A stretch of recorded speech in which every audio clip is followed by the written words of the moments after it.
The Hound's Voice. Twilight was falling across the fields as William Sutor and a few of his men headed out to feed the sheep. It had been a bright, clear winter's day not long before Hogmanay, and the sun had lain in golden sparkles across the snow since the early morning. Now it had dipped behind the low hills in the distance, and the bleating of the hungry animals could be heard echoing clearly across the white fields. The dogs rounded them up, big fluffy balls of creamy wool against the cold white of the snow, and the sheep made a run for the hay bales, jostling and almost trampling each other in the process. The sheep and the dogs between them were making such a noise that it took William a moment to register that there was another noise as well, something new and strange. Coming as if from some distance away, out towards the road, he realised he could hear what sounded like a human voice shrieking. The sound was so dreadful that for a moment he thought it must be a banshee, the terrifying fairy woman the Irish called banshee, who would wail or howl near to someone who was about to die. It was only a passing thought. William shook himself, told himself firmly that such things were not real but only products of a wild, heathen imagination, and strode firmly through the snow, across the field, to look for the source of the sound. As he walked, he realised that it sounded more like the cries of a man than a woman anyway. Trailed by the other men, and with his small hunting dog trotting along in his footprints, William reached the gate leading to the wide drover's road at the top of the field. The sheep being settled around their hay bales, the sheepdogs followed the men too, whining and sniffing the ground intently. The winter sun was setting quickly, and the short December day had almost turned to night by the time the small group were all assembled on the track, which was slippery with packed snow and ice. This road had seemed, so far as they could tell, to be the source of the noise, but they could see nothing that could have made such a sound in either direction. There was a movement in the hedgerows, and an animal burst out from the hedge bordering the sheepfield and ran across the ice. It seemed to be making a howling noise that might have been the sound they had heard across the field. "What is that?" cried one of the farmhands. "It looks like a dog," said William. "Not one of our dogs. The colouring is wrong. Ours are all either black and white or black, white and tan. Whatever that was, it looked like it was dark grey all over." "Dogs don't shriek like that," objected another farmhand. "It must have been a fox. Nothing else could make that terrible sound." "A dark grey fox?" queried William. "It was a deerhound or something similar, surely." But everyone else was in agreement that, although they had never heard a dog make that sort of racket, they had heard foxes make similarly horrible noises quite often, especially around mating season.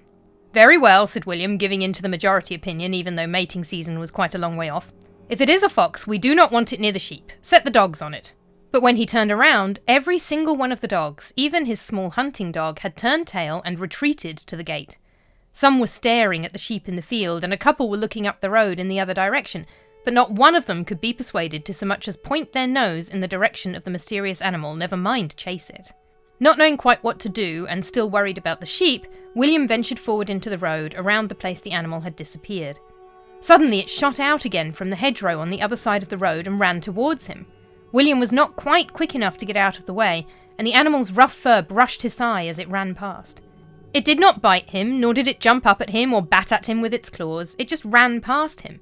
But as its matted fur touched his leg, William felt a sudden sharp pain and fell to one knee on the ground. The animal did not stop, but disappeared back into the hedge it had originally come from. The farmhands quickly gathered around and beat their way through the hedge, trying to find it, or at least see where it had gone, but it seemed to have vanished into thin air. Meanwhile, William was able to stand back up and was not seriously injured, but even though there was not a mark on him, his leg throbbed with pain. "That was not a fox," he said firmly, brushing dirty snow off his breeches. By now it was full dark. Luckily there was enough moonlight glancing off the white snow to help them find their way back to the farmhouse, since they had not come out equipped for a nighttime walk. The dogs ran eagerly through the gate and chased each other across the field, throwing up flurries of snowflakes and regaining some of their usual playfulness as they moved further away from the drover's road. But the men walked a little slower and looked around themselves a little more cautiously, William limping a little from the pain that would not abate until morning.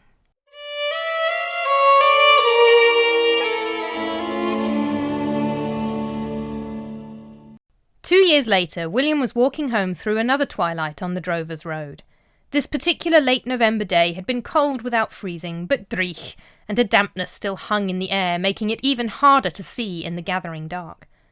As he came near to the gate to the sheepfield, William's breath caught in his throat when he heard a now familiar rustle in the hedgerow. The dark grey dog shot out from the bushes and raced across the road in front of him. He stepped back hastily, and it did not touch him, but as it ran across he could have sworn he heard it say something in a human tongue. Unmistakably English words in a local Scots accent hung in the air. It was not even the fact that he was hearing a dog speaking that disturbed William the most, for the words were, "Within 8 or 10 days, do or die." Unable to make head nor tail of the experience, William spent an uncomfortable night getting very little sleep and decided to get some help. He thought of sending for the minister from Blair, a friendly man who always seemed keen to help his flock when they needed him, but he was too embarrassed to tell such an incredible story to a man of God. Instead, he made his way over to his brother's house. James Sutor immediately understood the seriousness of the situation when William asked if he would mind sitting down for a dram halfway through the afternoon.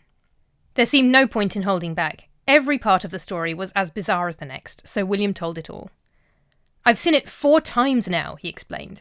"That first time, back in December of 1728, then twice last year, and now again last night. But before now, all it has ever done is run across the Drovers' Road, and it only hurt me when I was in its way. This time, apparently it speaks now? A human voice coming out of a dog, and foretelling some vague doom it would not explain. I do not know what to do." James threw back his whiskey and poured them both another dram, swilling the whiskey around his wooden Highland-style cake cup. "This is the strangest story I have heard in a long time," he said slowly. "You will forgive me, brother, if I ask you to take me with you to the Drovers' Road tonight to see this thing for myself." "It may not appear. I have seen it 4 times in 2 years," said William. "But you are welcome to come, of course." The brothers timed their walk along the Drovers' Road carefully to coincide with the twilight, since that seemed to be the mysterious dog's preferred hour to appear. It was another cold, wet day, with no sign of the sun itself through the blanket of grey cloud in the sky, and both were shivering as they walked slowly towards the gate that led to the sheepfield. When they reached the spot, William paused, and once again stepped back abruptly as the dog appeared. This time the animal did not speak, nor did it approach him. It simply stopped in the middle of the road and stared at both of them with its hackles raised. William looked for James's reaction, but his brother was looking around him with some disinterest. "Look!" William cried. "There it is!" "Where?" asked James, glancing around and about them both. "Right there!" exclaimed William, pointing right at the dog, which was only a few feet away. "Do you not see it staring at us?" "William, I cannot see anything except you, myself, and the road," said James kindly. The dog turned tail and ran off into the hedgerow at its usual spot. William sat down hard on the ground, his head in his hands. "Perhaps it is a trick of the light," suggested James. "A trick of the light that only I can see? That talks?" replied William. "Well, what do you think it is?" asked his brother. William sighed. "It must be my imagination," he said reluctantly. "Perhaps I need to see a doctor or something." "See if anything more happens over the next few days," suggested James, "and go from there. No need to trouble the doctor if we do not need him." The following evening, William was determined to regain some sense of normality. He fed and checked over the sheep alone, with only a sheepdog and his hunting dog for company, hoping that a little peace and time to reflect would be beneficial. The miserable weather continued, and he kept his head down, shielding his eyes from the sharp wind that flicked tiny droplets of drizzling rain into his eyes. He heard a rustling and a snuffling noise behind him, coming from the direction of the gate that led to the Drovers' Road. He ignored it. Glancing sideways, he could not help but notice that both dogs had slunk away from where he stood, tails down, ears up. Both were whining. "Hush!" William snapped at them. "What's wrong with the pair of you?" Then he heard a low growl coming from behind him, while he had his eyes on both his own dogs, who shuffled back even further in the direction of the house. William could no longer pretend he could not hear it. He turned around and raised his head, squinting into the ceaseless rain. The big grey dog was sitting in the mud of the field, staring at him. He had never seen it enter onto his land before, and he felt strangely violated. A part of him wanted to abandon this farm that had been in his family for generations and flee, to go somewhere the dog could not follow him. But he shook himself once more, reminded himself of his duties, and stood up tall, trying to loom over the strange dog and gain the upper hand in this confrontation. It did not work, for the dog spoke again. "Come to the spot of ground within half an hour," said the dog in that almost familiar, gruff voice. No sooner had it delivered its message than it turned around and ran until it disappeared through the gate. At a loss for another solution, William ushered his own 2 terrified dogs home and grabbed a lantern and a staff from the outbuilding. He hurried back out to the field and then across it to the Drovers' Road through the gate, the drizzling rain turning to sleet as it fell more and more thickly on his blue bonnet. By the time he reached the Drovers' Road, holding up his lantern against the darkness, thick snowflakes were falling all around him and already settling on the ground. Remembering an old custom he once heard of from a cunning man, he took his staff and scraped a rough circle around himself through the mud and the slush, the line showing up clearly against the fresh snow, even in the dark.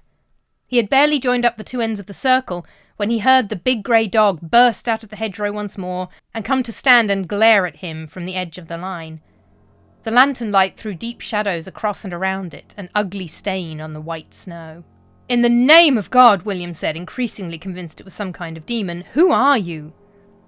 To his astonishment, it gave him a clear and simple answer. "I am David Sutor," it said, "George Sutor's brother." "Uncle David?" exhaled William, his breath coiling on the freezing air in the light of the lantern. "I went abroad 35 years ago and died 2 years ago to this day," said the gruff voice that appeared to be coming out of the dog's mouth, the canine jaws twisting around the unfamiliar human words. "Yes, I remember," said William. "I was only little. You wrote once or twice, then nothing. We never knew why you left." "I killed a man," said the dog thing abruptly. "What?" said William. "I met a man on this road on December 25th, 1695, the creature said. "I was walking to market with my deerhounds, for they liked to accompany me any time I travelled even a short distance.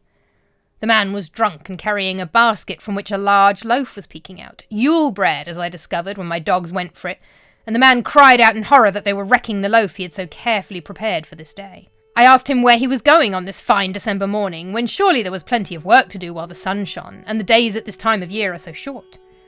He told me he would not be working that day, for it was the old festival day, and he would be celebrating with a feast at his sister's house. He was a baker, and he had baked the Yule bread himself to bring along and share with his family. I have heard that was the custom in the last century," said William, "and still is in some parts further north." The dog growled at that, but carried on with his story. "I told him the glorious revolution had put a stop to all that, and it was not lawful for him to feast on this day, nor to bake heathen Yule bread. I called him a papist and a Jacobite, to which he said hotly that he was neither, but just a man with a healthy respect for the old traditions. I told him I would report him, and he told me I would not, and threw a punch. He caught me squarely around the jaw. I stumbled on the icy road and was struggling to defend myself, so I gave my dogs their hunting command. They understood. They locked onto the papist and tore him apart." "Dear God!" cried William in horror.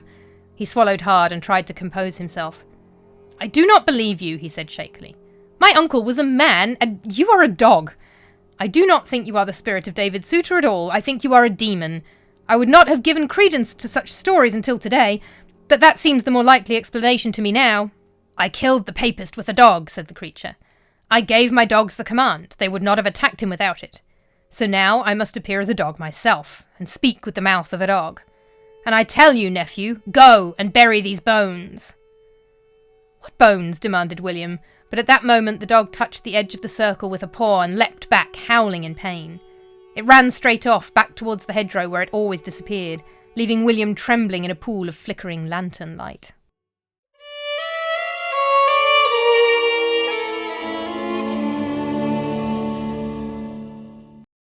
William's first thought as a weak dawn filtered through the blanket of cloud across the sky was to go back to James and try to work out what he could possibly do to avoid whatever grim fate the dog spirit was foreboding. James was still reluctant to believe the dog even existed after his experience the night before, but William was so clearly deeply agitated that he felt he had to offer some kind of help. "I will send for the minister from Blair," said James. He held up his hand to William's protest and cut his brother off. "We must send for him," he said. "You are dealing with something completely inexplicable that stinks of devilry. There are a few older folks around here who might still try to accuse you of witchcraft. It is not only women who can be prosecuted for that, you know. But if we send for the minister as soon as possible, we can show everyone that we are righteous and godly men and that we do not consort with devils." James sent a messenger, and the minister from Blair duly arrived that afternoon. James pulled him aside for a quick word before taking him through to the drawing room, where William was being consoled with cups of tea by his sister-in-law. "I am afraid he has lost his mind," James confided. "I know he is no papist, and does not believe in ghosts or purgatory or any of that nonsense. Last evening he was in a state of great agitation, jumping around and pointing to a dog that was not there. And now he comes up with this bizarre story about our Uncle David's spirit being trapped in the form of a dog. It makes no sense at all, and I fear he must be going mad." "Perhaps," said the minister, "but a few minutes of conversation with him should be enough to ascertain whether that may be the case. And if he is not mad, then he must be either lying or telling the truth. Is your brother inclined to falsehoods?" "Never!" cried James defensively. "Then I think, if he does not seem mentally agitated, we must take him seriously," said the minister. William, on relating his story, was relieved to find the minister received it somberly, and without immediately having him arrested for witchcraft or taken off to the madhouse. "Is it a demon, do you think?" he asked the minister anxiously. "It may be," said the minister. "Have you read the works of George Sinclair or Robert Woodrow? They are respected ministers of our faith. It is their belief that it is important not to dismiss the existence of spirits, and in doing so, in our efforts to avoid popism, to fall into the even worse condition of atheism instead. After all, to misquote Shakespeare, there are more things twixt heaven and earth than are dreamt of in our philosophy." "There is one thing in this supposed spirit's favour," said James slowly. "Our uncle did indeed disappear without trace about 35 years ago. His dogs were found roaming the Drovers' Road without him." "I do not remember that," said William. "You were too young," replied James. He turned to the minister. "What is your advice, sir?" he asked. "If the dog creature's story is true, then the body of its unlucky victim must be buried in a shallow grave somewhere nearby," said the minister. "We must try to find the bones and give them a proper Christian burial." The minister called on the local lairds, Glascloon and Recalzy, for assistance, and about 40 men were sent out to dig through the layers of swiftly falling snow and icy ground, looking for the bones of the unknown and unfortunate Catholic. But the dog creature had given William no indication of where the bones might be. They started naturally enough at the murder site near the gate to the sheepfield, but having found nothing, were forced to dig in several places up and down the Drovers' Road, still without success. William was once again starting to despair and even doubt his own sanity. December came, the ground became colder and harder every day, and he heard more and more mutterings among the men and even from the lairds themselves that he was either a liar or a madman. Hardly surprising, then, that midnight on December 2nd found him lying awake in bed, unable to sleep. He heard the padding of doggy feet along the corridor outside the bedchamber. The door was firmly closed against the cold, and William had left his little hunting dog sleeping by the embers of the fire in the warm kitchen, but he supposed a servant must have left the kitchen door open and that the animal had come looking for him, so he got up to open the bedroom door and let his pet in. The huge grey deerhound stood unnaturally still in the corridor by the door to his room. In the quiet of the house's interior, its otherworldliness was even more apparent, for here was a dog that had just trotted up the stairs but was not panting, no tongue hanging out of its mouth, no grinning teeth. It was not breathing at all. William staggered back in horror, reaching out behind him to cling to the bed for support while not taking his eyes off the grey shadow in the doorway. But the creature was as brusque and to the point as ever. "The bones are buried in the sheepfield," the dog told him, its gruff voice starting to sound exasperated in a very human way. "They're by the side of the withered bush, near where you place the hay bales. The shape of a cross is imprinted on the ground at the spot. Hurry! There are only 8 left." Before William could ask what had happened to the rest of the dead man's bones, the dog had turned its back on him and disappeared into the shadows. William called his own hunting dog up from the kitchen and lay with the smaller animal in his bed for the rest of the night, holding firmly to the little dog's warm, living fur. He managed to doze fitfully, if not properly sleep, and the next morning was able to provide clear instructions for the men at the dig site. They moved off the road and were able to dig a little faster in the field. Although the ground was just as frozen here, the icy soil was easier to break up and move than the hard-packed surface of the road. They even managed to find what looked like a rough cross shape sketched out in the snow not far from the withered bush. William could not imagine how it could possibly have been there for 35 years without him seeing it, for it looked like it had been scraped out freshly the night before.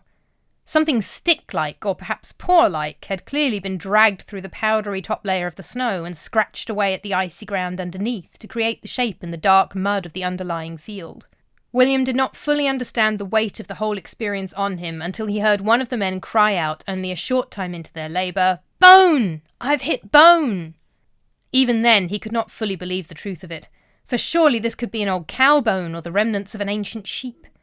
But as the bone was pulled out of the ground and brushed off, they could all see what it was, for they were country folk and well accustomed to finding and disposing of the earthly remains of animals. This was not an animal bone. William realised that he had been holding on to an increasing sense of fear and foreboding for 2 years. The conviction that he was either mad or that he was the victim of a plot from some kind of demon had been steadily growing in his heart for all that time. He had told himself over and over again that surely neither was the case, that no demon would have any reason to take a particular interest in him, and that he was confident in his own mental capabilities. But with each weird and inexplicable encounter, the conviction that he was either very unwell or under siege from the devil himself had become stronger and stronger in the deepest, unacknowledged recesses of his mind. With the excavation of that one bone, all of that worry and nagging fear was lifted. Here, in the hands of one of his neighbours, was proof that none of this had anything really to do with him at all. except that he had inherited the farm where his uncle had lived. Gazing up at the poor man's bone held high up for all to see, William exhaled slowly, his breath pouring out of him and curling away on the frozen air, and he sank down to the ground, his legs folding up into the snow until he sat in a wet, wintry seat of his own making. He had never experienced anything like it, and found himself to be completely useless for the rest of the excavation, for all he could do was watch and try not to grin from ear to ear, but show some kind of respect for the dead man, clutching his blue bonnet to his chest while the snow turned his dark brown hair to white.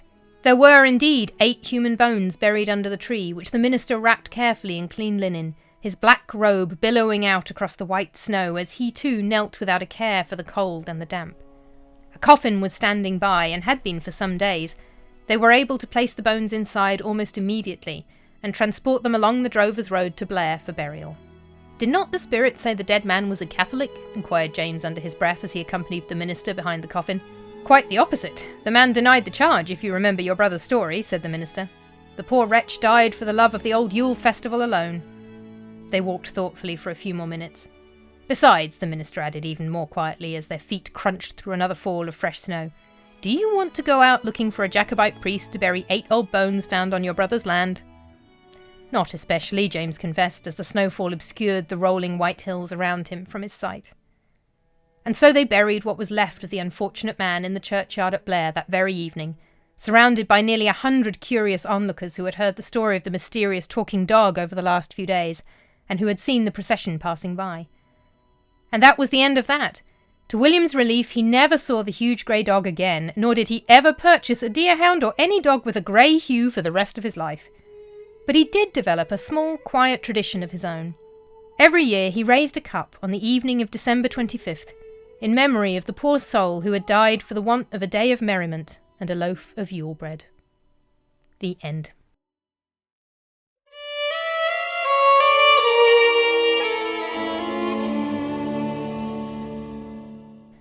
Hello, welcome back to Creepy Classics, the podcast retelling ancient, medieval and early modern ghost stories. I'm Ed Harrisson.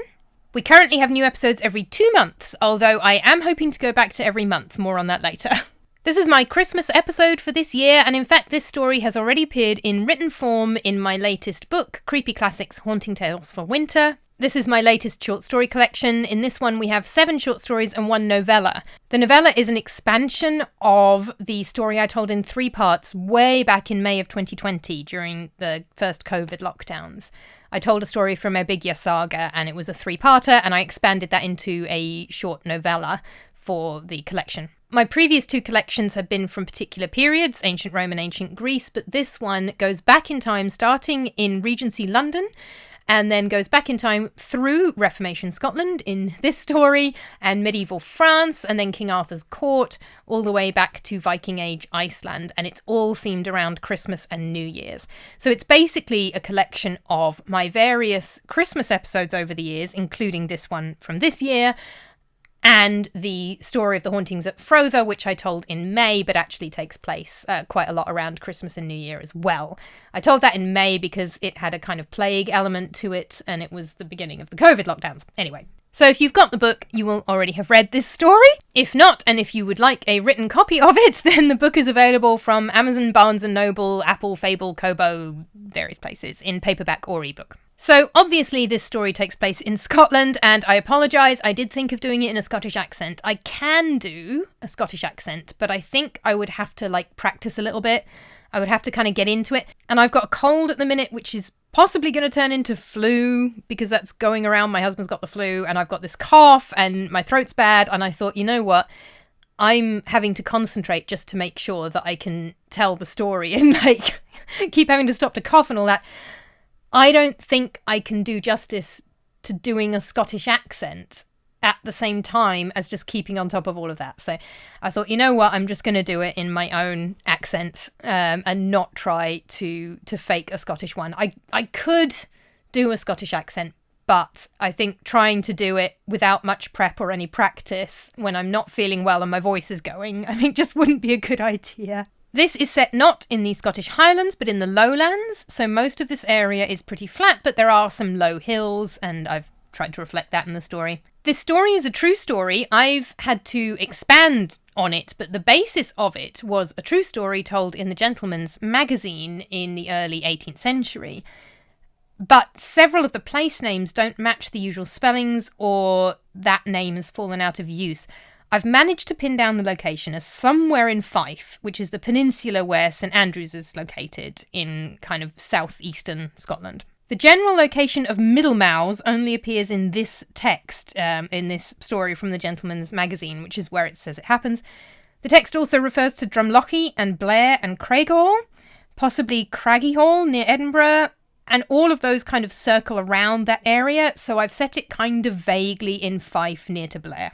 The original text also doesn't provide any clue about who the victim was or why David Sutor killed him, so that's the part I've had to invent. It says that he killed him with a dog, or with dogs. I can't remember if it specifies a dog or dogs. But anyway, he somehow used a dog as a murder weapon and killed this guy, but no idea who or why. So what I did was I took the historical context of the story and the religious tensions between Protestants and Catholics and the banning of Christmas in Scotland in this period, which I will come back to and talk more about in a minute. And I used that as the motivation for the murder. It seemed like a neat thing to tie into it, especially because this is my Christmas episode. It happens to take place in December, so I'm doing it as this year's Christmas ghost story.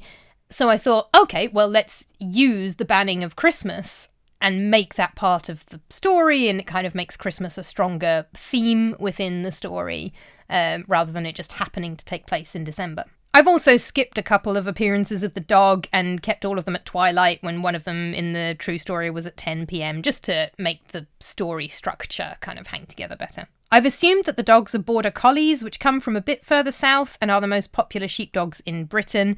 Black and white is their most common colour, but they can also be tricolour, among other things. I also checked with my colleague Chris Langley, who is an expert in early modern Scottish religion, that Scottish Presbyterians, including ministers, did drink alcohol, including whiskey. I wasn't sure about that because my mum is from Northern Ireland and a lot of my family are Ulster Scots, Presbyterians, mix of Presbyterians and Methodists.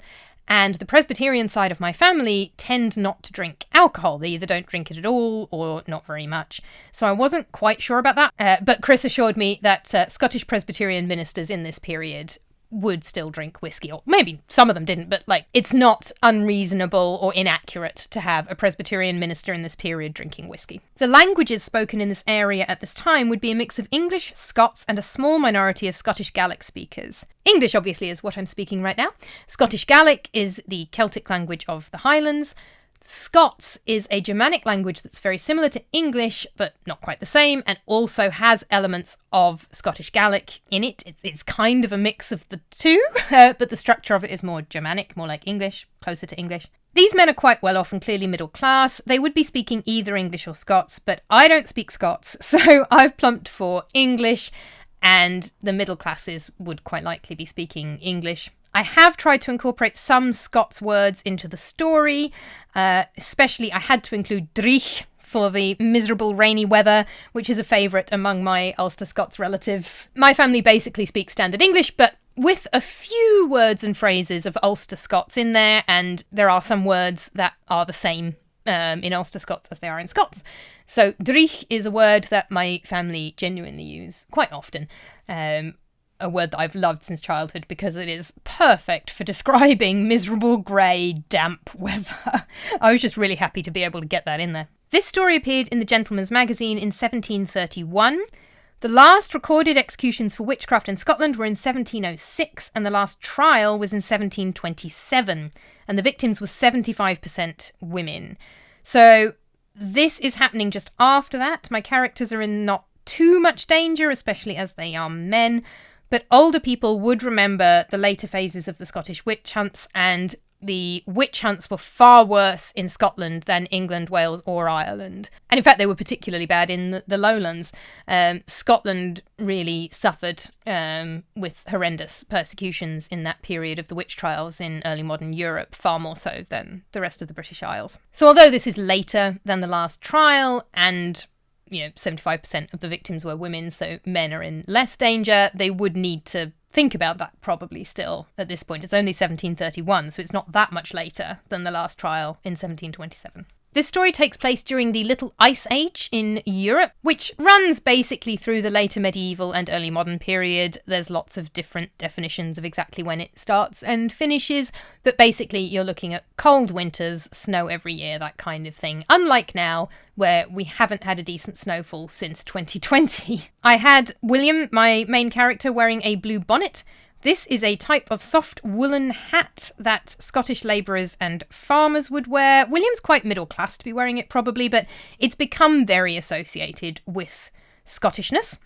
There was a broad and flat form of it, particularly associated with the Lowlands, where it's sometimes called the scone cap or scone cap, depending how you want to pronounce that word. It was also worn in parts of northern England and in the Highlands, and then in later years it came to be associated with Highland dress, and in the 19th century with other headpieces like the Balmoral bonnet and the tam o'shanter and the military feather bonnet. This obviously is not the Highlands, this is the Lowlands, but in the early modern period, lots of farmers would have been wearing it in the Scottish Lowlands. A drover's road is a fairly wide road for moving livestock around, for example to market or between summer and winter pastures. I kind of misquoted C.S. Lewis's Professor Kirk from The Lion, the Witch and the Wardrobe, or Diggory from The Magician's Nephew, in The Minister, when he talks about, does your brother tell lies? Well, if he doesn't tell lies, then he's either mad or telling the truth. This is what Professor Kirk says about Lucy in almost the same... I almost directly quoted it, just as a little tribute to Narnia there. And the misquote from Shakespeare that they mention in the story is, of course, from Hamlet. There are more things twixt heaven and earth, Horatio, than are dreamt of in your philosophy. Drawing a circle around yourself is something that appears frequently in later medieval and early modern ghost stories. It seems to be a very long-standing tradition to protect yourself from a ghost or a demon or something. That appears in other stories, including some of the stories from Byland Abbey from northern England. So that is a very common thing to see in those older stories. A cunning man is a magical practitioner. They could be either gender. This one happened to be a man in my story. I don't know why. I don't know why I said man and not woman. But anyway, cunning folk of either gender were magical practitioners. They were vulnerable to accusations of witchcraft, but the things people were being accused of in the witch trials had really nothing to do with actual magical practices, unless it was a case of they said they were going to heal someone and that person died or something, and they were accused of murdering them with magic or something. But the accusations in the witch trials were much more to do with pacts with the devil and meetings, orgiastic meetings with other witches and devil's familiars and all kinds of things. All sorts of things that have little to no basis in reality whatsoever and are quite separate from the ongoing magical practices of the cunning folk. Obviously, if you are a cunning person, you are more vulnerable to being accused of witchcraft, but it's not automatic. It's not, oh, this is the local cunning woman, we have to prosecute her for witchcraft. The accusations in the witchcraft trials were so far removed from reality, but you would be vulnerable to them if you are a healer, because if the healing goes wrong, if somebody dies, you're vulnerable to being accused of hurting them with magic, and then you would be prosecuted for witchcraft. George Sinclair and Robert Woodrow were university-educated Presbyterian ministers in the late 17th and early 18th centuries who both wrote about ghosts and other phenomena.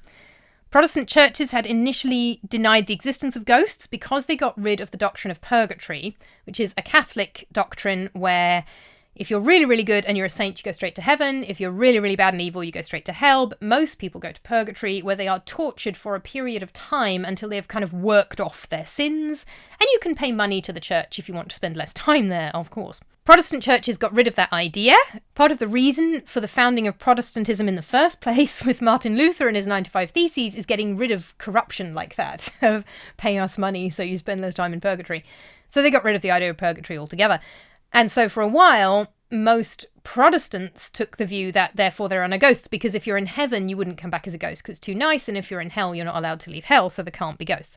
And they assumed that anything that looked like a ghost must be a demon in disguise. But over the years of the Enlightenment through the 18th century, Christians of various persuasions started to lean towards arguing for the existence of ghosts, as in the spirits of dead people, because that was then a proof of the existence of the afterlife and therefore of God.